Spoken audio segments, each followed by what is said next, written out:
Hello, everyone. I'm delighted to welcome you to this year's New York State Martin Luther King Jr. Day celebration. Today is a day of remembrance, reflection, and reverence, but it's also a powerful opportunity for us to reaffirm our commitment to finish the work that Dr. King started by fulfilling his dream, ensuring everyone can reach the mountaintop, and by bending the moral arc of the universe toward justice. The four pillars of this year's celebration are resilience, service, faith and unity, and empowerment, all reflecting the very essence of Dr. King's teachings and connecting deeply with the heartbeat of New York. Like many, I've personally taken comfort in the words of Dr. King, who's been a guiding influence in my own life. When I was a little girl, I'd go to the library and read a series about famous Americans, one of whom was Dr. King. I was inspired by what he accomplished at such a young age, and so saddened by the fact that these very accomplishments cost him his life. And now it's up to each and every one of us to carry on that legacy, to do everything in our power to build a better, more just society. Each and every day we have the opportunity to engage, an opportunity to fight against stereotypes, and a chance to do better because we know better. So in the spirit of Dr. King's vision, let us pledge to carry these principles forward. Thank you.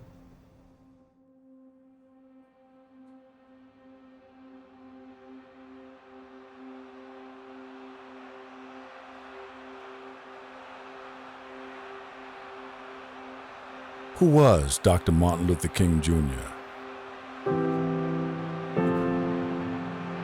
We know he was a man with a dream.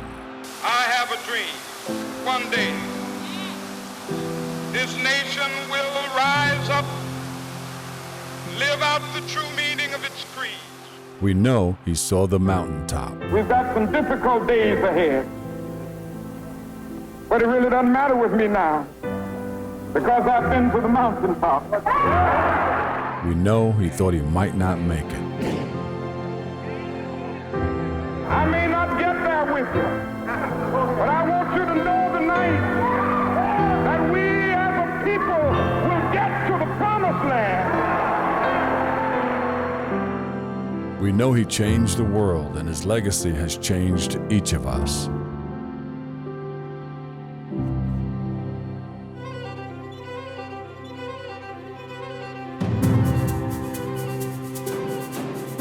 Dr. King's legacy also echoes through the very streets and avenues surrounding us, with over 900 thoroughfares named in his honor in over 41 states.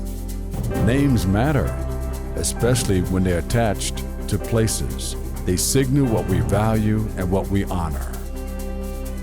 Place names have the power to shape history and our experience of it, because these are the places we live and the places where these histories become a part of us. These streets show a U.S. and a New York State that is changing, a country where Dr. King's values has transformed the landscape around us. They're a reminder for all of us to keep pushing forward to achieve Dr. King's dream. But no one changes the world alone. Dr. King understood that he could not alone transform society, that it really was about mobilizing others. He was empowering not just African Americans, not just other civil rights advocates, but really all Americans to live up to our values around equality and opportunity. Dr. King is a symbol of the values we hold dear. Values like resilience, empowerment, faith and unity, and service. Dr. King, during his lifetime, helped us get some way toward achieving his vision, but there's a huge amount of work to be done. To celebrate Dr. Martin Luther King Day 2024, we will look at the people who carry his legacy forward. People who knew him well, and those who didn't, but work to pursue his vision every day for a better future.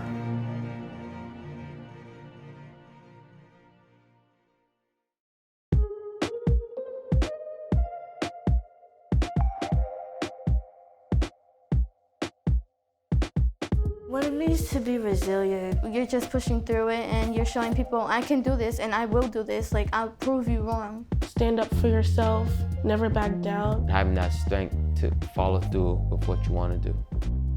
To me, resilience means the ability to bounce back no matter what happens. Persevere through a hard time to overcome something. I had to be resilient. When I had to take a test, I ended up getting a really good score. The time I had to be resilient was with my speech impediment. I'm a volunteer firefighter. I pulled up to a 2-car accident. One patient did not make it, the other patient did. I had to stay focused. My family has been resilient. When they came to this country, there was like English issues. They tried to push through everything and they wanted me to have a great life. Resilience fueled Dr. Martin Luther King Jr. through tough times, and today our world craves this same strength. You think about the segregation, the exclusion of African Americans. Some folks might have been deterred and thought there's nothing to be done to change it. But instead, he was resilient. There were defeats, there were setbacks, but each time Dr. King led with purpose and continued to call for America to be more true to the promise of equality. Here in New York State, resilience is a way of life. Two New Yorkers who embody this are photojournalist Corky Lee and singer and actor Harry Belafonte.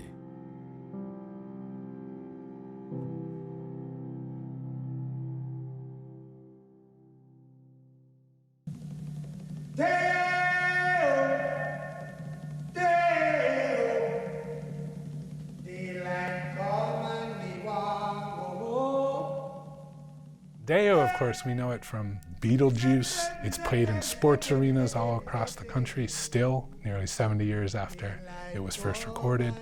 It was so popular that it lasted 99 weeks on the charts. Only Michael Jackson's song Thriller took it over. Work all night and a drink of rum. It became the first million-selling album in history. We think of Elvis and rock and roll as the 50s, but this remarkable singer from New York was really as big a star as there was. Harry Belafonte really was the first black mainstream matinee idol. Starring Harry Belafonte. This was in Jim Crow America. Have you ever been to Denmark? No, I haven't. This is my first trip, and we're all looking forward to coming there. He was quite canny about being a sex symbol. He really was interested in performing a role as a black man who had sex appeal. And in Hollywood, that was a very difficult thing to do. In fact, scripts were changed so as not to show an actually overt sexual romantic relationship between a black leading man and a white leading woman. He made a major impact in the music industry, in the film industry, and broke a lot of glass ceilings. He operated at the highest levels of the entertainment industry intentionally. He loved singing at Carnegie Hall. I travel all over the country and the world, and if I say I work for Harry Belafonte, everybody's like, oh my God, every grandmother, every great-grandmother knows who he is. He consciously pursued a white audience. He felt that if he could win people to the beauty of himself as a performer, he could get them to see the world in new ways and to credit black humanity, black beauty. Get them to sing your song and they'll want to know who you are.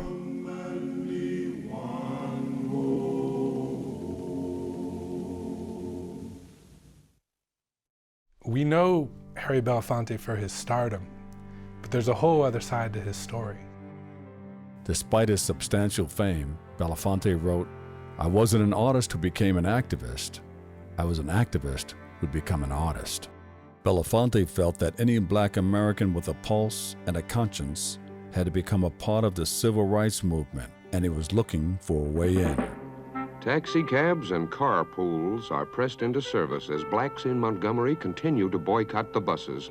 The boycott focuses national attention on its leader, a 27-year-old Baptist minister, Martin Luther King Jr.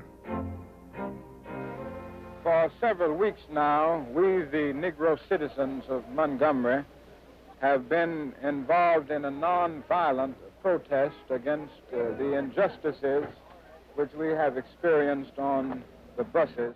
By this point, Dr. King had received national attention. He was doing well, but not that well. He had come to New York to fundraise. Harry Belafonte received this call, and he knew who he was. He said, I'll go meet this man. He was skeptical of nonviolence. He was someone who was very passionate about justice, about fighting for it, but he was, by his own admission, an angry person. He had grown up in poverty. He had grown up railing against the racism of American society. Everything around us is violence, so it's really hard to then accept nonviolence in our lives when we've never tasted that before. Dr. King was able to show him that nonviolence can be a way of life for courageous people. And the way that Belafonte narrates this now was that from that day on, he was really at the service of Dr. King. He came to buy Dr. King's health insurance. When Martin was locked up, he would call Coretta, his wife, and say, "What do you need?" She said, "I'm here alone with 3 kids." Belafonte that day, he arranged for a nanny and a housekeeper and a secretary and a driver and said, "This is on me." He set up bail funds for when people were locked up after sit-ins. It's a remarkable story of his largesse, of saying, okay, I have a million-selling LP, I'm a massive star. What do I do with that money? I'm going to fund people I believe in, organizations I believe in, and we're going to change this country. My name is Harry Belafonte. I'm an artist, and I'm not a politician. But like most Americans, I have a great interest in the political and the economic destiny of my country. I'm seated here with Senator Jack Kennedy. In 1960, he was approached by John F. Kennedy's campaign, wanting to say, can you help us garner the black vote? Belafonte said to them, if you are serious about this, you need to pay attention to Dr. Martin Luther King. Mr. Belafonte often talks about how the Kennedys were not interested in the civil rights movement. And it was when Dr. King and him invited Robert Kennedy to see young black people and what they were experiencing, it really changed the hearts and minds of the Kennedys that then got more involved in the movement. The crowd assembled around the reflecting pool before the Lincoln Memorial occupies every inch on the lawns and under the trees. That march on Washington would not have taken the shape that it did or had the kind of bold-faced names involved if it weren't for Harry Belafonte. Dr. King had requested that I organize as many artists as were available. It was really Belafonte who picked up the phone and called all his Hollywood friends and said, it's important that we're all there. Sammy Davis Jr., Paul Newman, Marlon Brando, Harry Belafonte, Charlton Heston. To show America that these people that they know from their movie screens are here for this movement. Will this tremendous outburst now lead to a course of action, Mr. Belafonte? I feel that the now that we speak of is not a now that describes a success or fulfillment of the issues and the grievances that face the Negro people. The now is a statement that from here on in there's a point of no return. That there is success or there is utter failure. There is no compromise on the issue. The march in Washington today is one thing, but it doesn't end there. He also put himself in grave physical danger. There are stories of him flying down to Mississippi in the angriest days of the civil rights movement and the backlash, carrying literally $50,000 that was needed urgently, landed at a dark airport, was driving to where he needed to go, and was shot at. Mr. Belafonte funding and providing resources and relationships to the civil rights movement is probably one of the greatest untold stories of the civil rights movement. Mr. B has always been somebody who has this forward-thinking vision for the world, but I'm just honored that I was selected by him to lead his organization. He could have chosen anybody in the world, really. All my life I have firmly believed that as an artist and as a human being, I cannot isolate myself from the struggles of my people. That their victories are my victories and their defeats are my defeats. Dr. King had once said recruiting Harry Belafonte was one of the best strategic decisions that he had ever made. There was a word I could use to describe him. It's resilient. I really miss him, and so it evokes emotion when I think about him, because he had such a profound impact in my life. There's a lot of us out in the world who have met and have been mentored by Mr. Belafonte that I think we all have one little role to play. All of us have to make choices with the opportunities we're given. Elvis Presley built Graceland. Harry Belafonte built the Civil Rights Movement. I'm only happy to do my little part in changing the world, and I invite others to be part of the movement as well.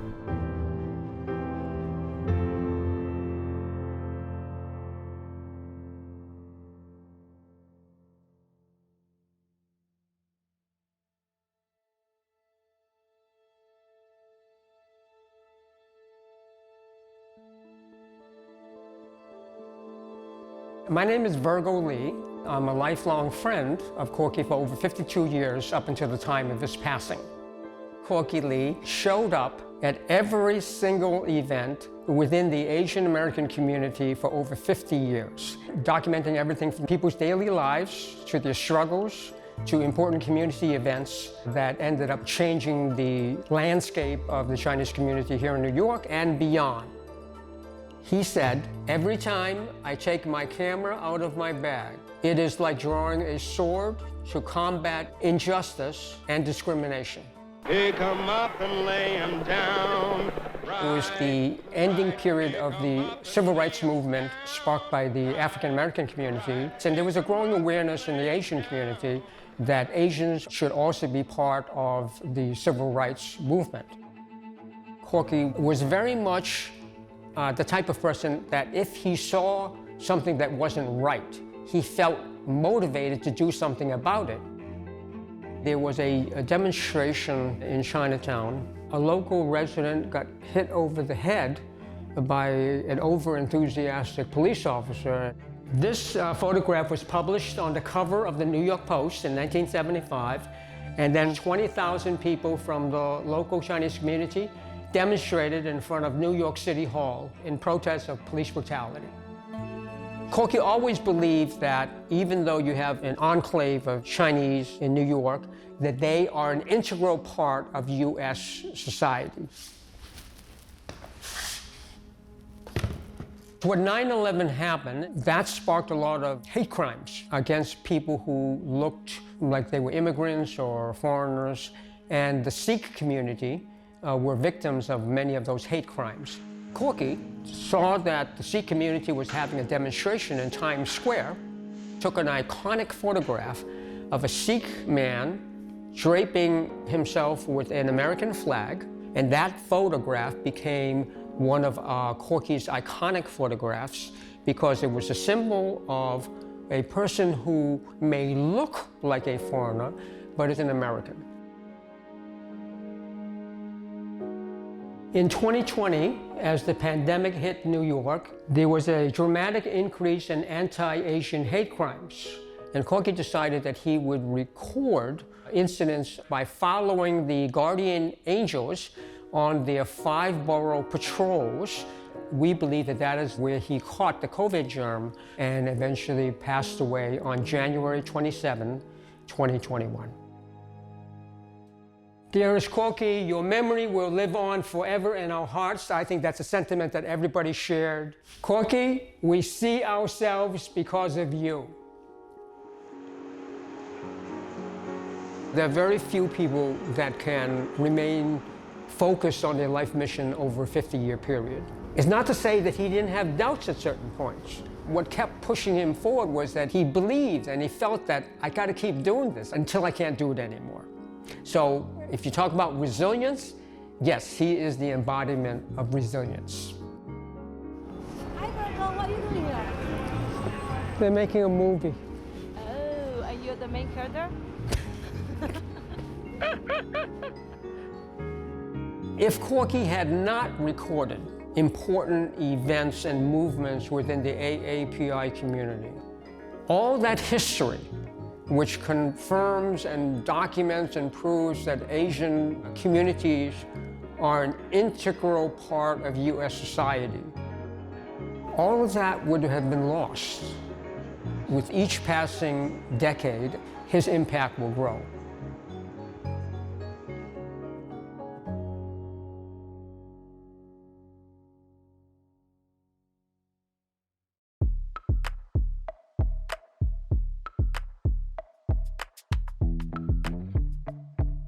Service means I think service means to always help people, to give more than you take. Giving back to your community. Regardless of if there's a benefit to yourself.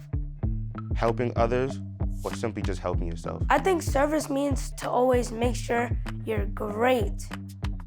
I took a trip to the End World Hunger program where we basically pack foods in a bag and we send it to people in need. We cleaned up the oceans, we cleaned up the beaches. I helped build a ramp for my aunt because her nephew was in a wheelchair. I help my mom with chores. I hold the door for people. I have great manners. My father was very heavy on, giving back to the community. One of the last things that we were able to do together was we handed out coats and Thanksgiving food to the homeless people down in Brooklyn. Through doing community service, I can perpetuate those values that my father had.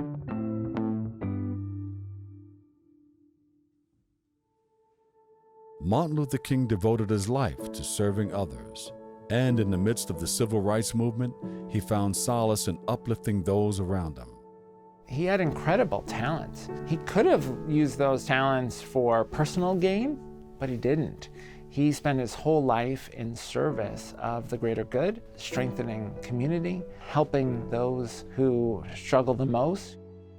Service is rooted in humility and recognizing the inherent value in others. It's not just about grand gestures. In Albany, Flanzina Hazelip Moore and her soup kitchen embody the meaning of service.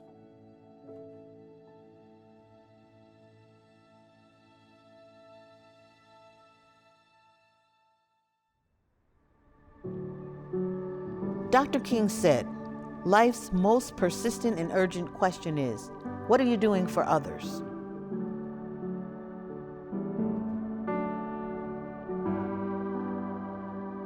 My great-grandfather was pastor here in the 1940s, but it was mostly my grandmother and my mother who helped start the soup kitchen and food pantry.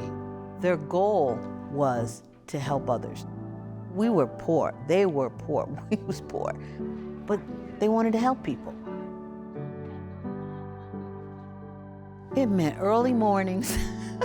It meant going to the grocery store, making sure you had enough, because the point was, it doesn't matter how many would come in, you had to make it work. If we ran out, we ran back and got peanut butter. We were feeding them, but we also wanted to provide them with a sense of community. For the lifetime of the soup kitchen, we fed over 30,000 meals. We do like 400 a month, and it's growing. The kitchen in this church has been feeding people for over 195 years. We have fed the people who traveled through on the Underground Railroad, including Harriet Tubman, to the families in the community we serve today. Israel African Methodist Episcopal Church has a long history as a sanctuary. Located in Albany, this church was an essential stop on the Underground Railroad, which traveled from the south to New York City, up the Hudson River to Albany, and finally to Freedom in Canada. We don't know exactly how many people passed through with Harriet Tubman, but they're hiding places in the church because, of course, the whole point of the Underground Railroad is that you stay under the radar. Underneath the church, there's a tunnel that Harriet Tubman would take the slaves through, led to the Hudson River, which was nearby. From there, the slaves would go north for freedom. Harriet Tubman would oftentimes have to pull out her gun and tell slaves who were afraid that I will shoot you, but you are going to continue on this path to freedom. Her understanding of the evils of slavery propelled her. She didn't have regard for her own safety. She could have made a trip and she could have said, I'm done. I don't think that most people act alone. We know Harriet Tubman didn't act alone. And while Flanzina Hazelip is the director of the soup kitchen, We know that there's an entire network of people. We can't be like Dr. King, go out there, have a speech on Washington. I know I am not gonna be on that level, but I'm on my level with, we can make a difference. It could be giving a person a bottle of milk. It could be giving them a dozen of eggs. And to me, that's change. You made a difference. None of us can be passive in this life. We can't just sit on our bottoms and celebrate Martin Luther King Jr. Day without being compelled to take action. Dr. King said, everyone can be great because everyone can serve. And we're done.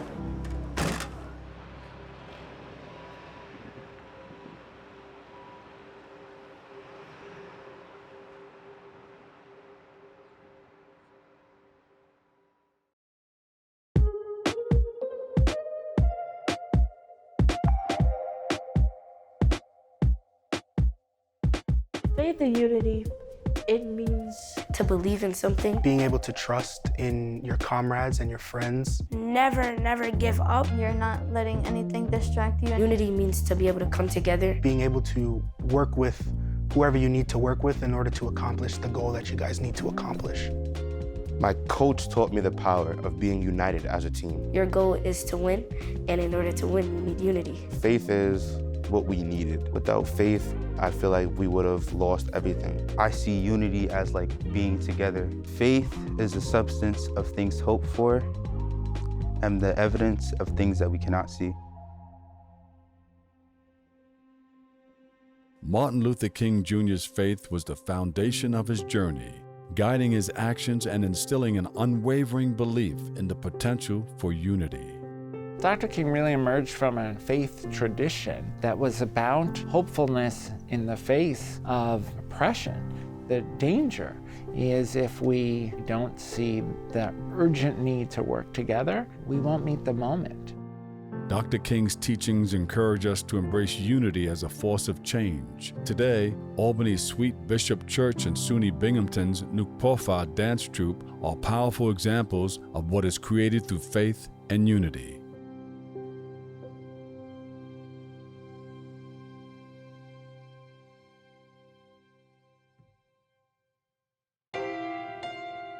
The church does not only exist within the building, within the four walls. The church exists in barbershops, in beauty salons, in supermarkets. The church exists wherever the people are. My name is Reverend Dr. Elgin Joseph Taylor, Sr., Senior Pastor of the Sweet Pilgrim Missionary Baptist Church of Albany, New York. The civil rights movement began long before the 60s. It goes back into the 1800s. There were a group of African Americans who were only allowed to worship in the balcony of this church. They were seen and not heard. They could not participate in the worship. They were the employees of those persons that sat in this level of the church who were prominent within the Albany community. They were their housekeepers, they were their butlers, their maids, and they were tired of only being allowed to worship in the balcony, and they walked out on a Sunday. It took a lot of bravery. You don't know what the repercussions may have been in going to work on Monday. They ran the risk of maybe being fired. They walked out of the balcony, started a church, and that church, the Morning Star Missionary Baptist Church, started out of this church. That group of people brings to my mind Rosa Parks, who got tired of being relegated to the back of the bus. They were tired of being relegated to the balcony of the church. If you look at what happened in 1894 and you parallel it next to what happened in the 60s with Dr. Martin Luther King, they are synonymous. Our church is part of the African American history. The church has always been a staple in the community. If you go back to the civil rights movement, it was always the church where Dr. Martin Luther King and others, where they met. They held voter registration. And that's largely because as a people, African Americans weren't allowed to meet in other community venues. So it was always the church.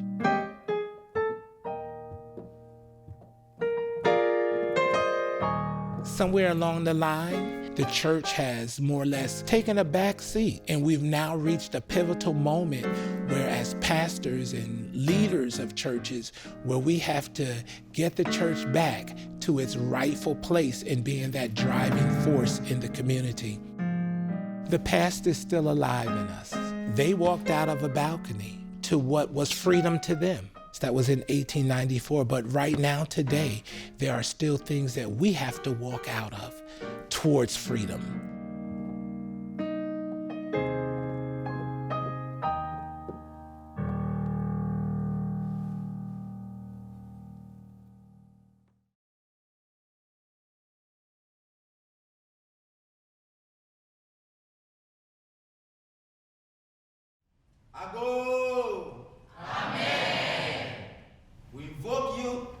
To be today's celebration of Dr. Martin Luther King Jr.'s legacy. The performance is a celebration, a remembrance. And whenever we gather together in remembrance of, in this case, Dr. King, we are called into action. We are at Binghamton University in upstate New York. Our drum and dance ensemble is called Nukbofa. Loosely translated, it means seeing is believing.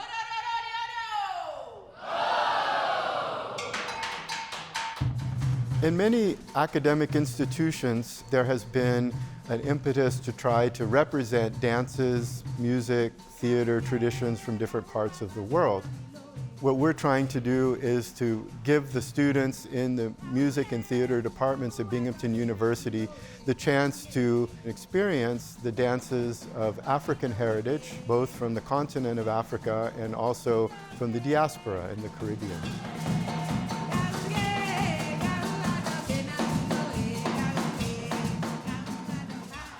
I think it is the perfect embodiment of Dr. King's legacy. That idea of having unity without borders. Unity is essential for SUNY as we advance our educational mission. We all come together to create rich, dynamic, engaging learning environments.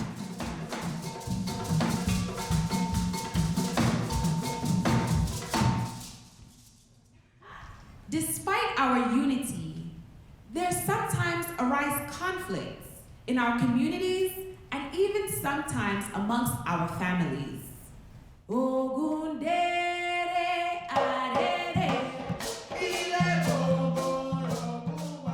We know as human beings we are not perfect. There will always be problems with societies, so we're creating a scene where there's a bit of misunderstanding, and then we find a way to resolve the conflict.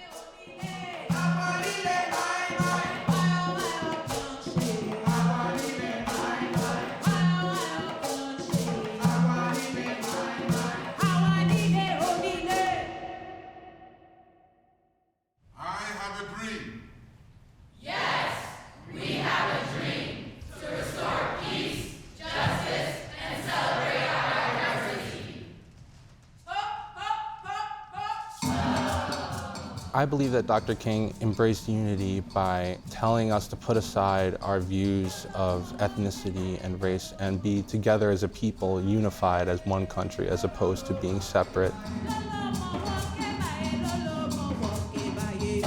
These dances are a call to action to get people to go out of their comfort zone, to break free of the barriers that bind us and that stirs our emotions so that we can take the actions necessary to move forward as a culture, as a society, and as a nation.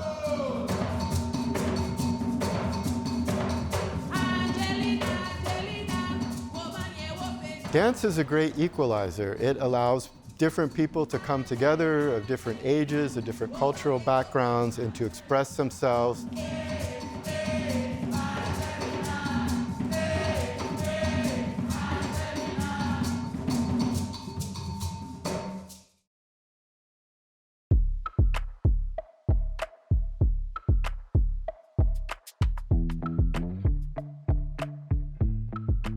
Empowerment means to be able to make a change in your world and not give up. lifting either yourself or others up. Taking control. Believe in yourself. To take charge of something and be able to act on it. When you're able to draw strength from something, grasping on something bigger than you and more than you. I led a gun violence walkout at my school. After losing my father, I was wallowing in my sadness for a long time. And instead of sitting there and just essentially rotting away, I took control of my own life and I empowered myself through the memory of my father. Empowerment to Martin Luther King Jr. was the fuel that ignited the engines of change. It isn't that he gave a speech and the world changed. It's he organized to empower other people to be the difference. So yes, he as one man had this incredible impact, but it's because he was able to unlock the capacity of others to be better. In Ithaca, the Dorothy Cotton Jubilee Singers use music to empower, while in Brooklyn, the Level Up program harnesses education.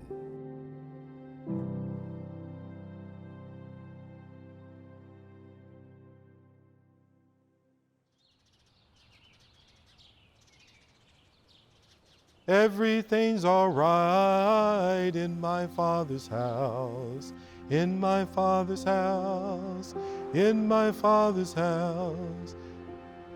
I heard these songs growing up. My grandmother would sing them. They were on the radio. In my Father's house. They were always a part of our lives.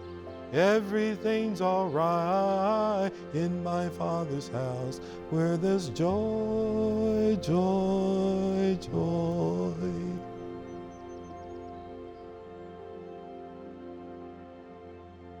So I would ask my grandmothers, why do you sing these songs? And then she turned to me and she says, I sing them because they encourage me. They give me strength. She grew up in the Jim Crow South, so that trauma lasted a lifetime for her. But she would always have a song on her heart. That's kind of how I got involved with the Negro spirituals. What is the history of the Negro spiritual? The enslaved people that came out of Africa brought their music, but they were forbidden to worship and to sing the way they wanted to. We know that a lot of the Negro spirituals were coded messages. The River Jordan could have been the North. Harriet Tubman's coming to rile up the place and take us away. They gave messages of hope. They can express themselves, cathartic. Basically, why was I born? Why did you put me here to suffer so? They gave them a voice.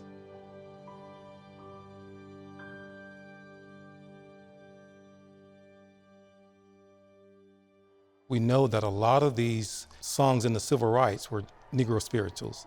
I call them new wine and old wine skins, just because they changed the lyrics to fit the times. And without the music of the enslaved people, I don't think there would have been a movement of civil rights in this country.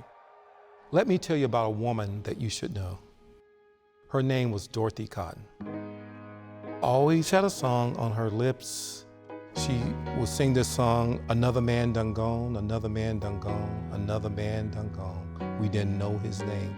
I said, why do you sing that song? She goes, there were so many black people murdered during the civil rights movement and before that we didn't even know their names.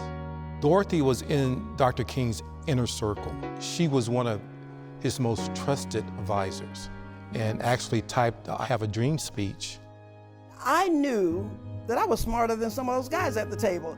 But it's not something you talk about, you just sort of know it. And somewhere along the way, I developed a real confidence in who I was, and I just let them be who they thought they needed to be. As we were marching on the sidewalk, these people were now rattling change and throwing bricks, and quite a large one came right across my face and smashed a plate glass window, but another inch it would crack my skull. I remember seeing Andy Young down on the ground, somebody pounding on him. I'm not even sure how that march ended. The rest of it seems to be a blank, but we ended up back in the church with some people hurt. We went back in the church and sang some songs. It occurs to me we always somehow, even in a moment like that, could sing songs like "Ain't Gonna Let Nobody Turn Me Round," and these were sort of songs affirming our resolve to continue the struggle. The question about low points. What happens when we hit low point? This may sound flip, but you know what we would do? We would sing. The civil rights movement was a singing movement. Talk about moving from your head to your heart, talking about learning how to feel and experiencing feeling something, as opposed to being on such a head trip about it. You're moving toward danger, and you want to be sure that everybody is with you. Singing a song is that kind of assurance. They're going to stay with you as long as you keep singing. Dorothy understood that power that comes from knowing the song. They were willing to give their lives for what they believe in. I have a sense that Dr. King had accepted that he might go out in a violent way. And we stood there as the bus was rolling out, and Andy and I started singing, "This may be the last time." I'm gonna cry, so I better stop. "This may be the last time, children. This may be the last time. It may be the last time. I don't know, because it may be the last time." Those struggles that we all have as human beings, I think, are brought to the forefront when a song touches your heart. I wanted to pay homage to Dorothy, and that's how we formed the group, the Dorothy Cotton Jubilee Singers. The Dorothy Cotton Jubilee Singers are a multiracial group of college and community singers. I feel like the Negro spirituals speak to us today, no matter what walk of life you're from, because I think they speak to humanity. So certainly it would make sense that anybody and everybody could sing these songs.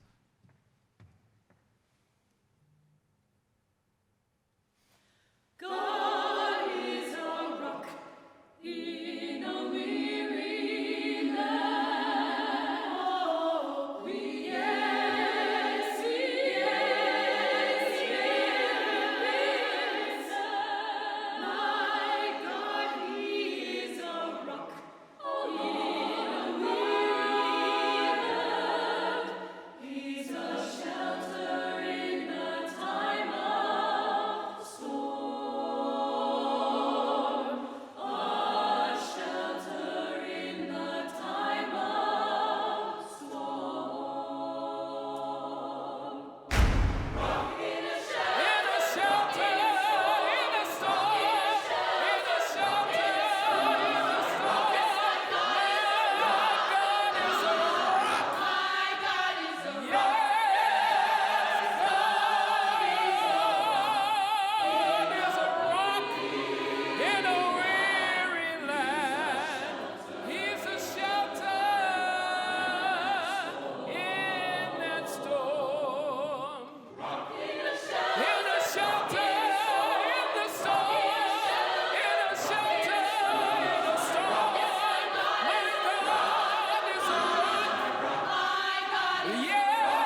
It would be tough to find anywhere that is as rich to talk about Black women's strength and Black women's mobilization and Black women's achievement than the borough of Brooklyn.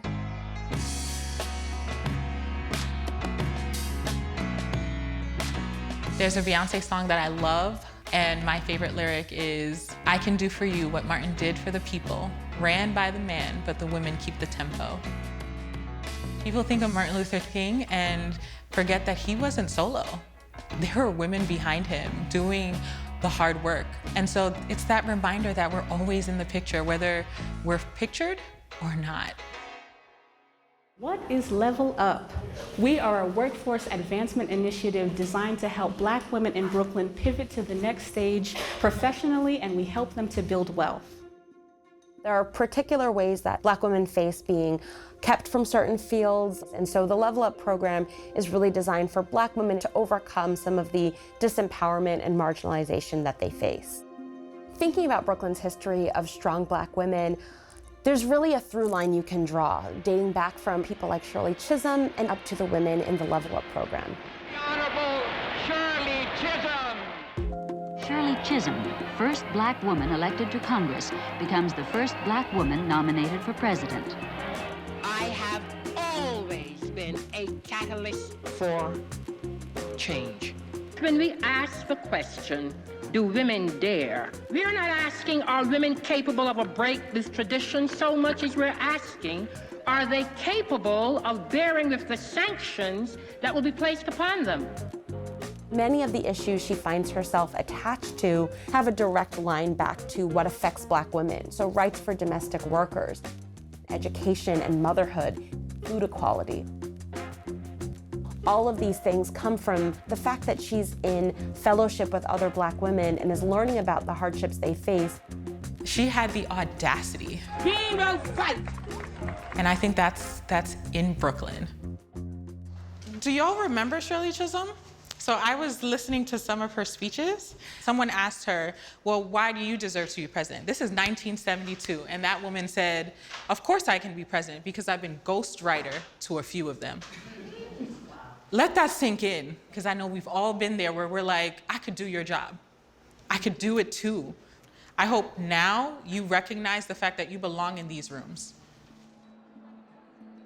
Today's the day. After 10 weeks of classes, networking, and training, the first cohort of Level Up's real estate program is ready to graduate. Little steps. This is how you change the world. And today we changed the world for a few women here in Brooklyn. For the past 10 weeks, they've been working tirelessly on projects, networking, and other opportunities to get them to their next stages. In the bustling heart of Brooklyn, I embarked on a journey that has not only transformed my life, but is also contributing to reshaping the landscape of women in the workplace. Public speaking, career development, technology etiquette, building a LinkedIn page, and understanding the dynamics of network mixers. These are the things we learn. I'm a Black woman, a proud mother, and a determined entrepreneur. My son has been a driving force behind my pursuit of financial freedom and generational wealth. I've survived every setback. My alter ego was, and I am, a Wonder Woman. Through this program, I had the privilege of networking with like-minded women who understand the unique challenges you can face in the real estate industry. When experiences are shared, you can learn from one another, creating a support system to lean on during your journey and beyond. I joined Level Up for empowerment. I did not realize how many people that I was impacting. We had a dream to create a career development initiative that was a little bit different. We created a community here, and that energy is palpable in this room.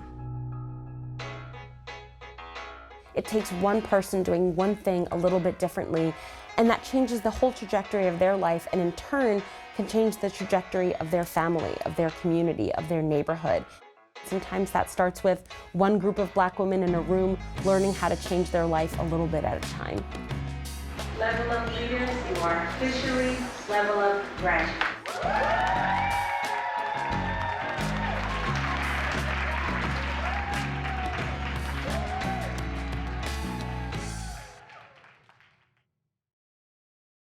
Hello and welcome. We are the Dorothy Cotton Youth Singers, and we will be singing for you today Turn the World Around by Harry Belafonte.